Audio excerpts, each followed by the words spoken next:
నేను 4వసారి సీఎం అయ్యాను. కానీ గతంలో ఎప్పుడూ చూడని విధ్వంసాన్ని, గాడి దప్పిన వ్యవస్థలను చూశా. ఆర్థికంగా రాష్ట్రాన్ని చిన్నాభిన్నం చేశారు.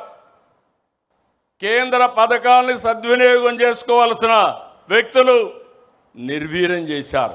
ఇలాంటి పరిస్థితులు నేను ఢిల్లీకి వెళ్తే, నేను ఒక విష్ లిస్ట్ వాళ్ళకి రిక్వెస్ట్ ఇస్తే వాళ్ళు తిరిగి నాకు కౌంటర్ ఒక విష్ లిస్ట్ ఇచ్చేవాళ్ళు. అంటే ఈ సమస్యలు ఉన్నాయి, మీ వాళ్ళకు డబ్బులు ఇచ్చాం, డబ్బుల్ని డైవర్ట్ చేశారు, ముందు అవి కరెక్ట్ చేయండి, అప్పుడే ఇస్తామంటే అడుగు అడుగు ముందుకేస్తూ అన్ని సమస్యలను అధిగమించి ఈరోజు మనం ముందుకు పోయే పరిస్థితికి వచ్చాం.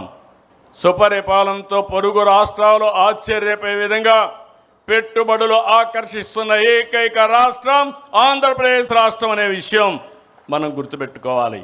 జూన్లో ఎన్నికల ఫలితాలు వస్తే ఏప్రిల్ నుంచి పింఛను పెంచి ఇస్తామని అరియర్స్ కూడా ఇచ్చిన పార్టీ తెలుగుదేశం పార్టీ.